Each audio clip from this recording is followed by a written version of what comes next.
An balimaw foli ni tanu ni ani walimadɔn bɛɛ ka taga bɛɛ lajɛlen yɔrɔ mɔgɔ mɔgɔ sɔgɔlen bɛɛ Kawala TV la ani Cap Mali Plus ani Boumabel page officielle la an b'a fo dantɛ foli min na bi ye samedi ye n'o ye le 2 juillet 2022 an wulila tuguni ka se Boumabel ma ka na ɲininkali dɔw tɛnku a la aw ni an bɛ se ka bɔ kunnasiri la cogo min na. Bobo i ni su. Musa n bɛ foli kɛ page fɛn fɛn bɛ yan n bɛ foli kɛ u bɛɛ la Cap Mali Plus Kabala a ka foli bɛ yan an ka PDG depuis Kayi le grand an bɛ foli d'a ma studio b'a la ka bɛɛ bɛn studio bɛ ban tɛmɛ dɔɔni a b'u k'u muɲu Kabala studio bɛna ban qui sera le meilleur l'un des grands studios de la place k'i yɛrɛ fo ka maliyɛnw fo ka danaya la ka maliyɛnw fo ka danaya la ala ka kuma bɔ an da kuma min basigilen don ba. Ok, an bɛna don an ka ɲininkaliw kɔnɔna na n'o ye ministre Abdoulaye Diop n'ale ye ministre des affaires étrangères ani coopération internationale n'ale ye o ministre ye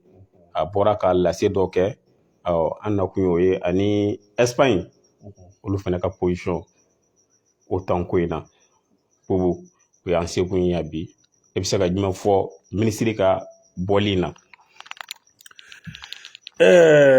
Musa kunu nin ko in an bɔra an kumara nin na wa je pense que maliyɛn caman tun bɛ k'a miiri k'an bɛ fɛ ka o ɲɛnakan de fɔ a bɛ se ka ko ye parce que diɲɛlatigɛ la hadamaden ni i hakili sigilen don i bɛ se ka kunbɛcogo sɔrɔ kungo la yanni k'an da don kuma la an bɛ foli lase Tiamisine ma Cheikh Tiami Aidara kabako fura tigi n bɛ baara o baara la ale de bɛ sponsorisé a la 78 78 03 03 Cheikh Tiami Aidara kabako fura tigi n bɛ foli lase a ma Musa an ye nin de fɔ quoi an ko Mali bɛ yɔrɔ min na Mali bɛ ka taasira kura de ɲini Mali bɛ ka bɔda de ɲini Mali bɛ yɔrɔ min na recul bɛnnen tɛ Mali marabagaw la k'a daminɛ kabiri colonel Assimi Goïta ka na gouvernement membre bɛɛ la ka na CNT membre bɛɛ la u bɛ yɔrɔ min na taga ɲɛfɛ diyagoya de y'u ma mɔgɔw ma min faamuya siginkɔ bɛnnen tɛ Assimi na tugun c'est pas parce que an b'a soutenir ou an bɛ ka transition soutenir non an tɛ ka Assimi soutenir an bɛ ka transition de soutenir min bɛ bɔda ye n'i y'a ye Assimi bɛ ka reçu transition in kɔnɔ parce que maliyɛnw mana bila yɔrɔ min na a bɛ yen autant ko Espagne ministre des affaires étrangères y'a fɔ ko autant bɛ se ka na intervention kɛ Mali la n ye kuma in walawala faamuyali ko ɲuman faamuyali ko jugu minnu m'a faamu ka ɲɛ n bɛ yafa deli u fɛ mais n ye hakilina mun di Abdoulaye Diop bɔra ka jo di n ka hakilina ma mɔgɔw bɛ ka Libi ta mun fɔ et résolution de kɛra ONU fɛ k'a di autant ma ka taa intervention kɛ Libi o y'a sɔrɔ Faransi fɔlɔ de tun taara mais est ce que autant bɛ se ka Nations Unies bɛ se ka résolution k'a di MINUSMA ma ka tila ka résolution di k'a di autant fana ma pour des interventions militaires au Mali a y'a da u ɲɛkɔrɔ sa nin bɛ se ka kɛ cogo di des résolutions qui engagent maintenant des interventions militaires dans un même pays pour la même cause lutter contre le terrorisme ne bolo n'i ma ɲɛ o kan i bɛ MINUSMA renforcer de donc ne tɛ se k'a dɔn k'a fɔ ko autant bɛ se ka na intervention kɛ Mali la sur la base n tɛ se k'a critère dɔn n tɛ se k'a a bɛ kɛ base légale mun b'a la ne tɛ se k'o faamu ma fa tɛ se ka kɛ dɛ mais maliyɛnw ka fɛn dɔ faamuya Espagne ministre bɔra a y'i dantigɛ bi Abdoulaye Diop ko k'a n'a ye ɲɔgɔn sɔrɔ téléphone na k'u kumara a y'a yira k'a fɔ ko a ye kuma caman fɔ mais an bɛ min fɔ Abdoulaye Diop ye ka min fɔ Assimi ye kuma dɔrɔn t'a bali dɛ Espagne premier ministre ka bɔ qu'il désavoue a ka bɔ k'a fɔ cɛ ye kuma min fɔ a ye kuma min fɔ c'est pas la version de l'ambassadeur la ko min bɛ se ka na anw maliyɛnw dusu da Espagne yɛrɛ premier ministre ka bɔ u ka ministre in wuli ka bɔ yen an de nin tɛ se ka baara kɛ an ni Espagne ambassadeur l'ambassade de l'Espagne au Mali an n'o tɛ se ka baara kɛ a tant que ministre in bɛ affaires étrangères ministre a kun an tɛ se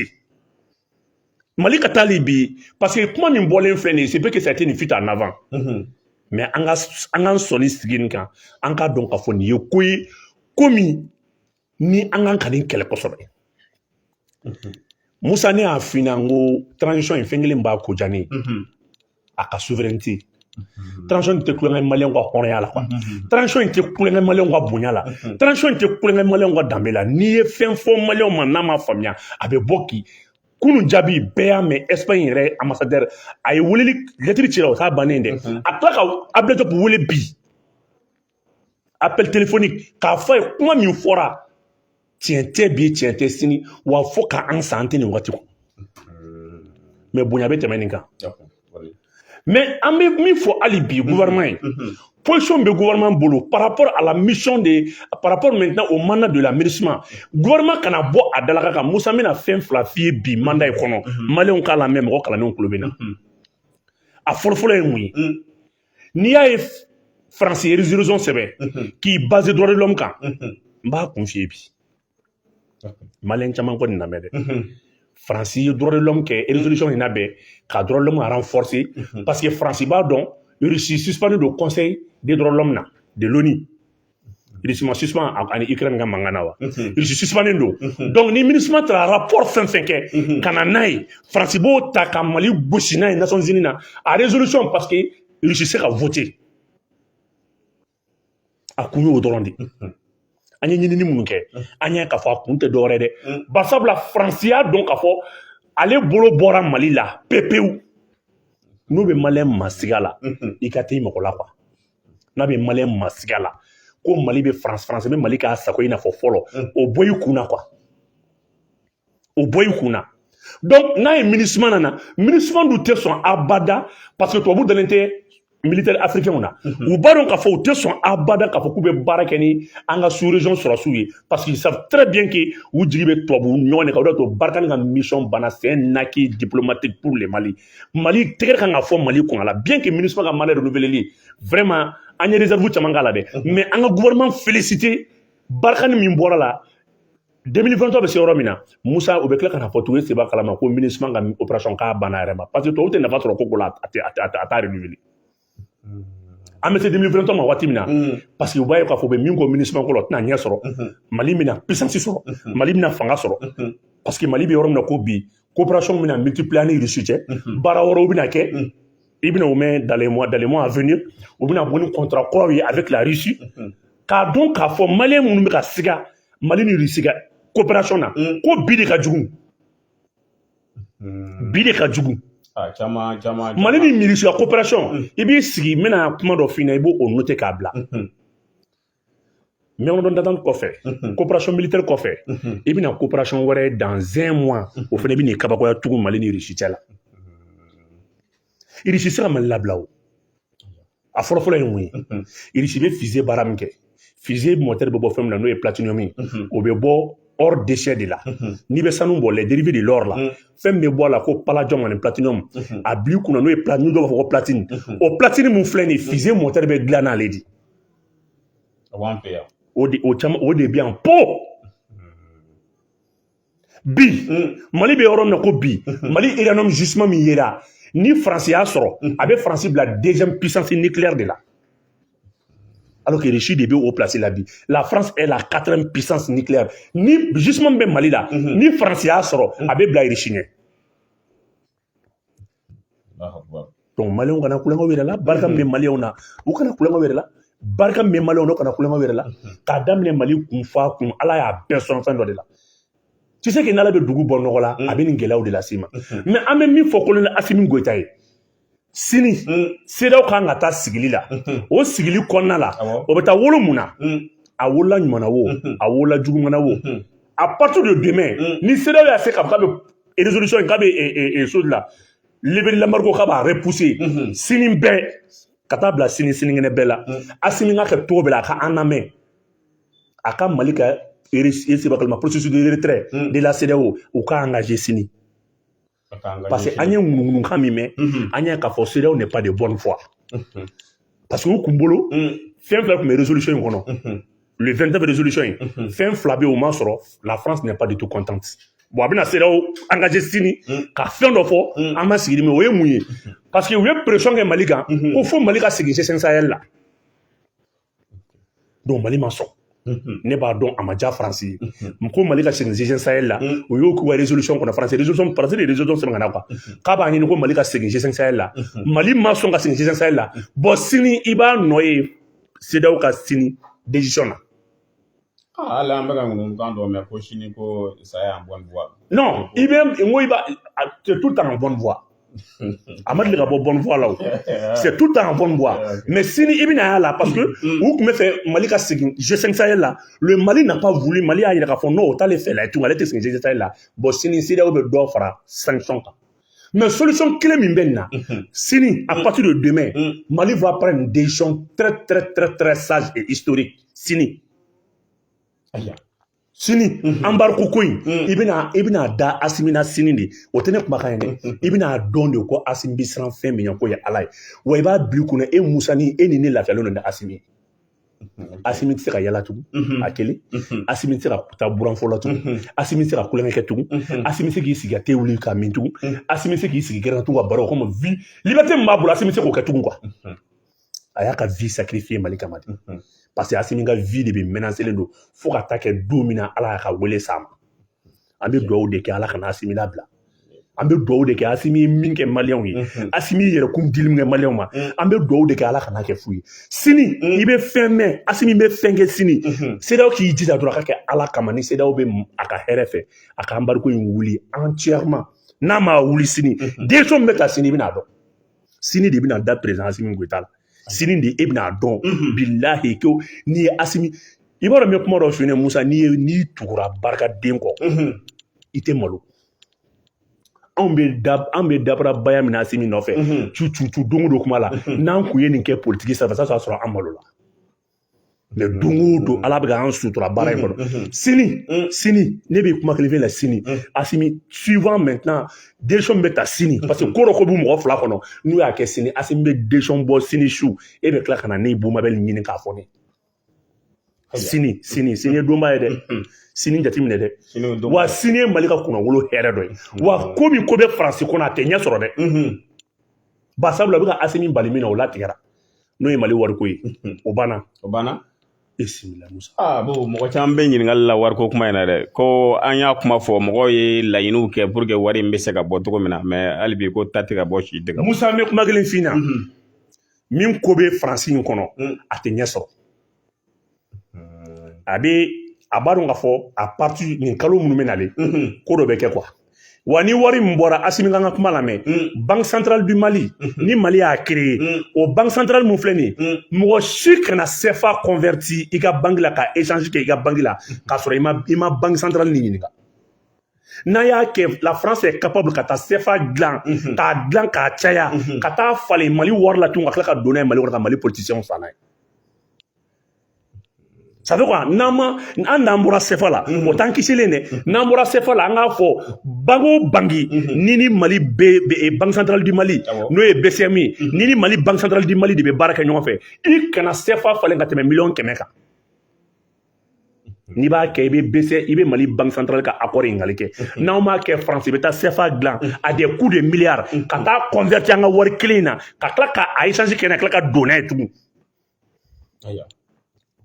wariko kɔni latigɛra ayisa sabali sa ne sigi ko kɔnɔ ni i b'a bila i kunna nin kɛlɛ in bɛɛ la ni Mali tora CFA la France bɛ k'an minɛ k'an tereke cogo di mais an bɛ se ka bɔ cogo di militairement n'i ye France bila fɛn bɛɛ n'i ye France bila économiquement i bɛ Musa Kali yɛrɛ nin ka kɛlɛ la sa fɛn fila bɛ yen n'o ma kɛ i b'a bila i kunna ko combat in bɛɛ ye fu ye Mali wariko ani constitution min bɛna réviser ka Mali langue officielle ka bamanankan kɛ langue officielle an b'a don a kɔnɔ constitution min bɛ nalen bamanankan bɛ kɛ langue officielle président bɛ kuma bamanankan na téléjournal bɛ kalan bamanankan na est ce que b'a kalama dugu ko bɔ bamanankan na a bila kunna ko an ka kobaw hali ni bɛ taa barika la bamanankan de bɛna kɛ langue officielle ye cɛ Musa on est tubabu bɛ siran fɛn kelen mun ɲɛ ça c'est la détermination et l'engagement des autorités anw bɛ à partir de demain an b'an sago kɛ an b'an sago fɔ sini an b'an sago fɔ an b'an sago kɛ sini e bɛn'o ye i bɛna dɔn la minnu b'a ko k'an bɛ boliboli la CEDEAO kɔ u bɛna dɔn ko CEDEAO de bɛ boliboli la kɔ parce que depuis sɛw bɛ wele la k'a fɔ ko min fɔra résolution in na ko f'an ka sɔn a ma wa an tɛ sɔn a ma wa Asimi tɛ sɔn a ma Assimi tɛ sɔn a ma wa n'u m'a kɛ sini su Ablaye Mayiga bɛ bɔ ka kuma peut-être sini su bɛ sini su en tout cas kɔni semaine kelen kɔni b'i bolo Ablaye Mayiga bɛ bɔ ka kuma mun ko bɛ kana kɛ dɛ. O kumana hali bi o b'an bila ka ɲininkali kɛ Faransi ni CEDEAO tɛgɛ bɛ ɲɔgɔn bolo hali bi quoi. A tɛ u ma deli ka bɔ ɲɔgɔn bolo an bɛ min fɔ Assimi ye dɔrɔn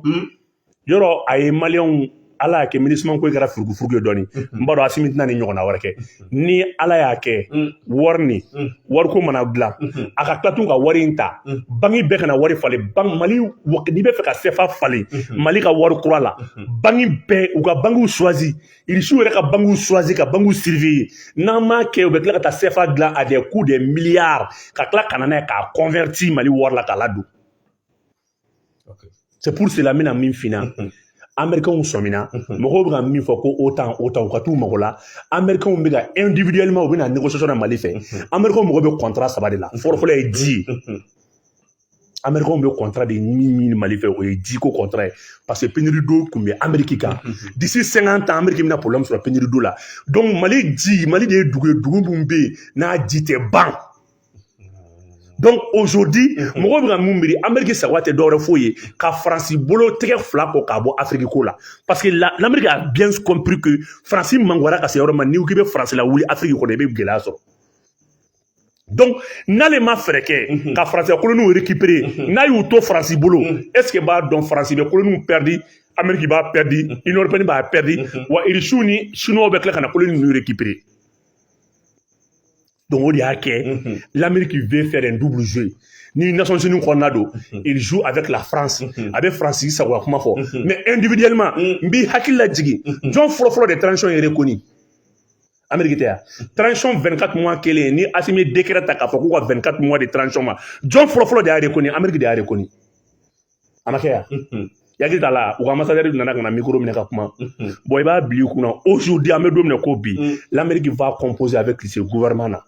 Mais a mɔgɔ bɛ fɛn kelen de la irisiw k'ale ka intérêt protégé a mɔgɔ bɛ fɛn min na irisiw k'a protégé sinon l'Amérique sait très bien que européens tɛ se ka foyi kɛ Mali la tugun u y'an kɛtiw kɛ o Amérique de bɛ fɛn caman kɔfɛ o Amérique de tun bɛ ko caman kɔfɛ o l'Amérique sait très bien que Union européenne ni est-ce que b'a kalama Union européenne ni France ninnu u tɛ se ka u mangoyara ka se degré ma parce que Amérique y'a faamuya Afrique mɔgɔ bɛ partenariat gagnant-gagnant de la et même l'Amérique est prêt k'o céder anw ye mais a b'a ta irisiw ka dabada de ma tu sais que o volet mun filɛ nin an tɛ négociation foyi ko la dɛ irisi de y'an bɔ nin gɛlɛya kɔnɔ irisi de y'anw sutura sanction fɛn fɛn kun kan ka ta anw kama irisi de donna an n'o bɛɛ cɛ u nana k'u bɛ fɛn fɛn kan na irisi de y'u jɔ u nana n'u ka fɛn fɛn irisi de y'i cɛsiri ka Mali bɔ nin gɛlɛya kɔnɔ o de y'a kɛ Assimi t'i bolo bɔ irisiw ye mɔgɔ si ye Maliens ko segana b'u kunna quoi wa les Américains sont prêts ka France lâcher ka n'u ka intérêt ɲini Mali la il n'a fallu que Burundi ou Rwanda togo mina kana composer ni gouvernement ye mais irisiw k'a lajɛ n'olu ka intérêt bɛ yɔrɔ min na o k'a pɛ Américains k'ale ka intérêt Américain mɔgɔ tɛ mɔgɔ si la n'a yɛrɛ tɛ ni Européen mun t'o kalama k'o f'i ye i m'a ye a ye min kɛ Europe ni Ukraine ni Europe la a bɛ marifa bila ka taa Ukraine o marifa kelen bɛ ka segin ka taa Europe Amérique ye marifa bila ka taa Ukraine c'est des coups de milliers d'armes a y'o de bila ka taa Ukraine o marifa kelen bɛ ka segin ka don Europe wa ni Ukraine ci cogo min filɛ nin ni Ukraine bɛna reconstruction mina kɛ ale kelen bila ka taa contrat baw minɛ Ukraine na ka tila ka contrat sous-traité européen ma bon a b'o ɲɔgɔnna de k'u la Mali la Sahel kɔnɔna la il a compris que l'Europe a déjà perdu la main sur des pays membres du Sahel hali CEDEAO dugu caman bɛ yen même Macky Sall ninnu filɛ nin ye ni élection wɛrɛ kɛra Macky Sall ninnu bɛɛ bɛ falen Macky Sall ninnu bɛɛ bɛ falen Macky Sall ni Bazoum ninnu ni fɛn c'est des gens qui sont mal aimés. Ils ne sont pas bien aimés par leur peuple. Amérique b'a dɔn fiɲɛ ni ninnu président ninnu bɔra yen France bɛna bolo bɛna perdu ka bɔ nin bɛɛ la wa n'o kɛra ale ni France bɛɛ bɛ bin ɲɔgɔn fɛ c'est pour cela Américains s'entendent a bɛ jateminɛ kɛ minnu bɛ ka kuma OTAN ko la u t'a dɔn quoi u k'a ɲini u k'a faamu quoi anw tɛ kuma foyi fɔ ka kuma wɛrɛ fɔ ni Mali y'a ka wari dilan ko Mali bɔra ka wari la France tɛna pression foyi sɔrɔ Mali kan. Donc Amérique bɛna fɔ France ma k'a ka taa kɔfɛ ale yɛrɛ bɛna ni entreprise ye ani Mali bɛna jɛ ka baara kɛ a bɛ France bolo la sɔn est-ce que k'a lajɛ kɛ France de perdre là o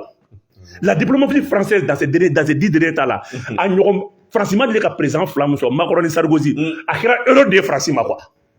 les deux présidents là ça fait u ye France ka image bɛɛ terni ni Mali bɔra CFA la o ye Mali ni Faransi cɛ bannen pewu Mali ka bɔ CFA la ka bamanankan kɛ langue nationale ye langue officielle ye o ye Mali ni Faransi cɛ bannen bon Amérique de bɛna n'ale m'i farati n'a m'i farati ale ka intérêt a bɛna négocier Russiw fan fɛ Amérique furadama ni Russiw bɛ jɛ ka composer i b'o yɔrɔ jateminɛ i kunna dɛ bon Assimi bɛ sira min kan o y'o sira de wa foyi tɛ se k'o bali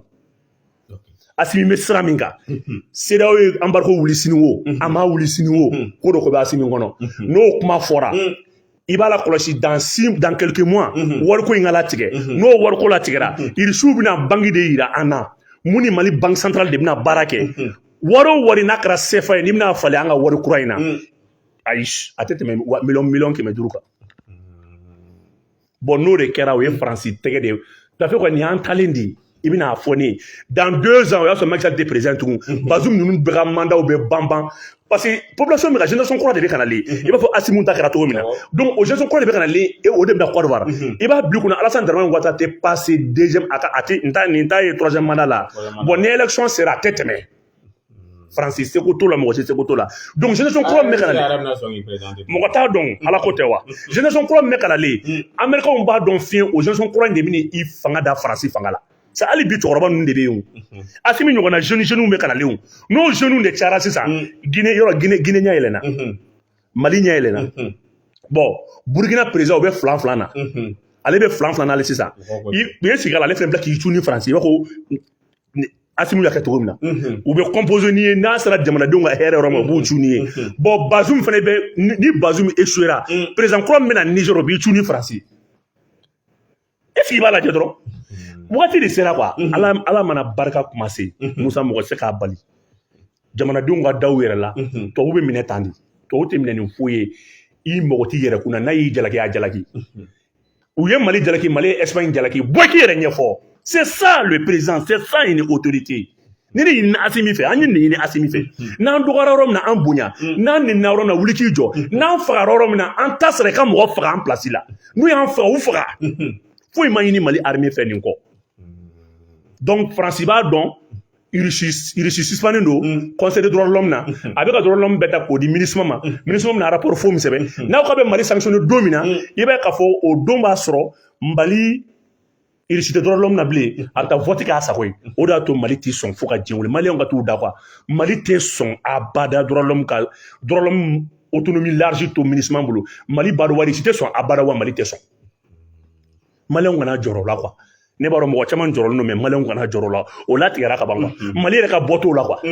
parce que n'o kɛra conseil des droits de l'homme Russie suspendu don jɔn bɛ Mali défense ta jɔn bɛ Mali défense ta donc o ɲininkali gɛlɛn mun bɛ yen taa i mago la o yɔrɔ la Ala mana wagati se Ala ye wagati se Mali kura min bɛ ka fɔ o de ye waati selen filɛ an bɛ chômeurs sara ka école ka sara tripler ka sɔrɔsiw ka sara quadrupler n'a ma kɛ i b'a fɔ ma tout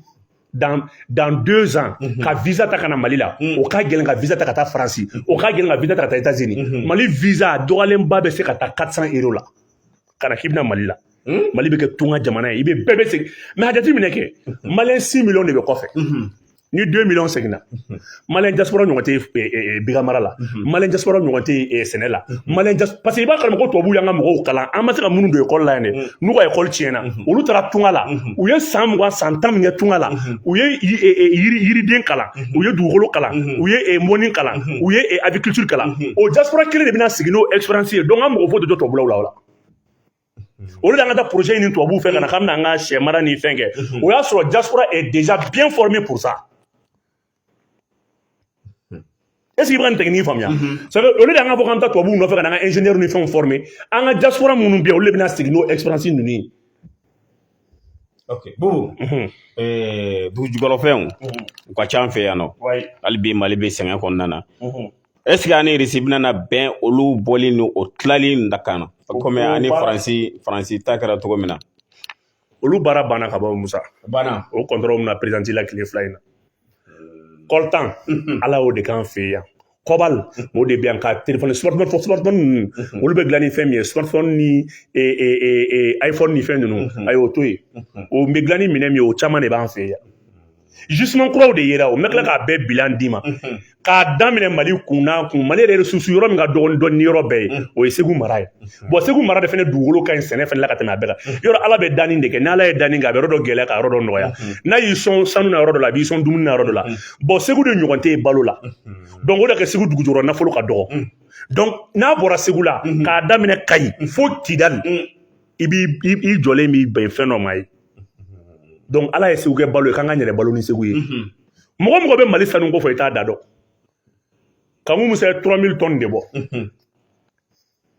Kamou Moussa ye tonne bɔ maliyɛnw ka yafa ma ça peut être 3000 tonnes a bɛ se ka kɛ en tout cas 300 tɛ en tout cas kɔni quelques milliers de a taara ni caman ye bon Kamou Moussa taara n'o tonne min ye donc i b'a ye k'a fɔ o sanu min filɛ nin ye mɔgɔ tun bolo ko réserve wɛrɛ tɛ Mali bolo tugun i miiri depuis 1400 mɔgɔ si tɛ Mali sanu dan dɔn ala n'a y'a bɔ ala b'a dafa sabu i bɛ sanu bɔ Mali la ala bɛ tila ka a fa dingɛ la tugun tubabu fɛn fɛn bɛna yan ka ban arangolu min nana yan ka bilan fɛn fɛn k'a bɛɛ ye fu sisan b'an ka Mali sɔrɔ ta nin y'an tilalen de ye o sini ala tɛ ko dɔ kɛ sini yan sini tɛ don dɔ ya yɔrɔ sini kɔni bolo Jonathan tɛna don Mali la nin kɔfɛ tugun ayi nin banna sini kɔni an bɛ ɲɔgɔn bila o an bɛ ɲɔgɔn bila sini an bɛ ɲɔgɔn bila a wulila ou a ma wuli Aïssa i bɛna Asimi dɔn sini de sa an ka dugawu kɛ a ka wuli Aïssa kana dugawu ko la sa e bɛ dugawu ko la cogo di an ka dugawu ko la ni Mali ka hɛrɛ t'o la dun an ka hɛrɛ b'o la a ye t'o dɔn ayi Mali ka fɔlɔ hɛrɛ fana bɛ tɛ CEDEAO bolo kan'o fɔ hɛrɛ bɛ min na ayi voilà o fɔ Mali ka hɛrɛ tɛ kana fɔ ko na Mali ka a fɔ Mali ka hɛrɛ bɛ min na mais n'a lawulibaliya ni Mali ka hɛrɛ embargo wulibaliya ni Mali ka hɛrɛ t'o la a kana wuli n'a y'a sɔrɔ Mali ka hɛrɛ t'a la ala kana wuli yarabi ama ala kana wuli ni Mali ka hɛrɛ de b'a la ala k'a wuli Inshallah. Mais sini de n'u ye kuma caya tugun ko Bazoum ma sɔn dɛ fɛn dɔ de Ghana président de y'i banne u ka denmisɛnnin kuma ni ninnu n'u y'a kɛ sini sufɛ i b'i sigi i bɛ télé lajɛ ala ka sini jira an na bon n bɛ min ɲɛfin na nin banna ala de ye dugu d'i ma dugu min bɛ danbe ni kurawolo ko fɔ Musa i b'a bila i kunna nin ye jamana in talen di nin wagati gɛlɛn ninnu bɛ jamana bɛɛ sɔrɔ n'i bɛ changement nɔfɛ quoi ala b'i bɛn ni nin wagati gɛlɛn ninnu ye quoi c'est normal quoi maliyɛnw ka sɔn nin wagati ma quoi voilà ok Bobo an kan ka sira jumɛn ta sisan Mali yɛrɛ kan ka sira jumɛn yɛrɛ ta OTAN ko in na ani jamana yɛrɛ gestion tɔ la an k'o kɛ ka ko Mali bɛ sira min ta o de ye ka Mali ka wari créer ka bamanankan kɛ langue nationale ye langue officielle ye o fila de bɛ Asimi jɛ sisan n'a ma ɲɛ militairement i tɛgɛ bɔ Faransi bolo économiquement i b'i tɛgɛ bɔ a bolo peu importe la conséquence ça fait Mali économiste kan ka sigi sa ne k'a conséquence lajɛ ni Mali y'a ka wari dilan nafa jumɛn b'o la ni Mali ma wari fana dilan kɔlɔlɔ jumɛn b'o la depuis sa an k'an sigi débat la ka kumaw fɔ k'a fɔ a kɛra tan a donna tan Mali mɔgɔ kɔlanenbaw kan ka na des grands économistes ka na les avantages et les inconvénients ka n'o de discuter sisan o de ye kalan ye kalan tɛ dɔwɛrɛ ye o kalan ye ni ko gɛlɛn bɛ wagati min na ka étude kɛ k'a yira jamanadenw na voilà les impacts négatifs et les impacts positifs o de ye kalan ye kalan tɛ telila kuma ye o kalan ye ka étude scientifique dɔ de kɛ ka n'a da bon o ye solution fɔlɔ ye ka wari créer n b'a dɔn an b'o sira kan filanan ye mun ye k'an ka kan kɛ bamanankan k'a kɛ langue officielle ye donc o ye mun ye ça fait n'an bɛ ko ko kɛ an ka bamanankan kɛ priorité ministre ka bɔ k'i kuma bamanankan na président n'a bɛ discours k'a daminɛ bamanankan na on veut comprendre d'abord nos présidents nos autorités jamana marabagaw ka hakilina bɛ taa sira min fɛ an bɛ fɛ k'a dɔn minnu bɛ togoda la u bɛ fɛ k'a dɔn Sénégalais ka se k'a dɔn mɔni bɛ kɛ tan Bangamali ka dɔn Bangamali bɛ kɛ tan tu sais que n bɛ ka mun fɛnɛ Aziz bɛ kɛlɛ min na Aziz kan ka renforcer a kɛlɛ la maliyɛnw tɛ sɔn maliyɛnw b'i kɛ yɛlɛko fɛn de k'i kumakan mɛn k'a ka di Aziz kumakan in bɛna don constitution kɔnɔ bamanankan kalan in bamanankan kɛlɛ in a bɛna don constitution kɔnɔ révision min bɛna kɛ a bɛna don a kɔnɔ n'a donna a kɔnɔ donc Mali wariko bɛna don a kɔnɔ Mali mini contrat ko fɛnɛ bɛna don a kɔnɔ mini contrat minnu bɛ yen caman de bɛna nationaliser a la c'est fini fɔlɔ la an ka minnu na an kun bɛ min sɔrɔ o kun sɔrɔta kun ka dɔgɔ mais an t'a dɔn sisan kura la n'u min bɛna don n'u bɛna tila ka communiqué kɛ jamanadenw ye pour que an bɛ se ka bɔ parce que kɔrɔlen na mɔgɔ caman yɛrɛ kun t'a dɔn Mali yɛrɛ kun bɛ nin sɔrɔ ayisa an bɛna min sɔrɔ o tɛ se i b'a fɔ ko tubabuw bɛna min sɔrɔ sisan an de bɛna bɔ o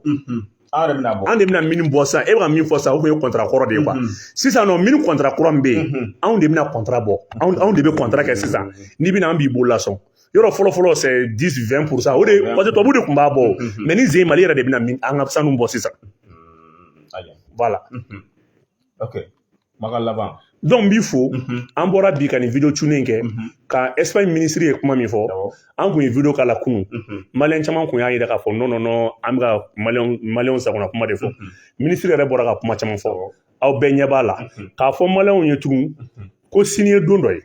n'Ala sɔnna ma ni min bɔra sini na o fana gindo b'an bolo an bɛna mun f'u ye donc k'i fo k'i waleɲumandɔn ka aw fɛn fɛn nana page fɛn fɛn bɛ yan k'aw bɛɛ fo an yɛrɛ b'i fo dantɛ foli min na k'an filɛlibaga bɛɛ lajɛlen fo k'a ladɔnniya k'a fɔ k'ani Bu Mabel Jawara journaliste don kunnafonidila don ani anw yɛrɛ ka président don par intérim n'o ye les médias sociaux ye an n'ale tun bɛ ɲɔgɔn bolo ka nin kibaruya ninnu de lase a ma an b'a fɔ a k'an bɛn don n'a nataw la inchallah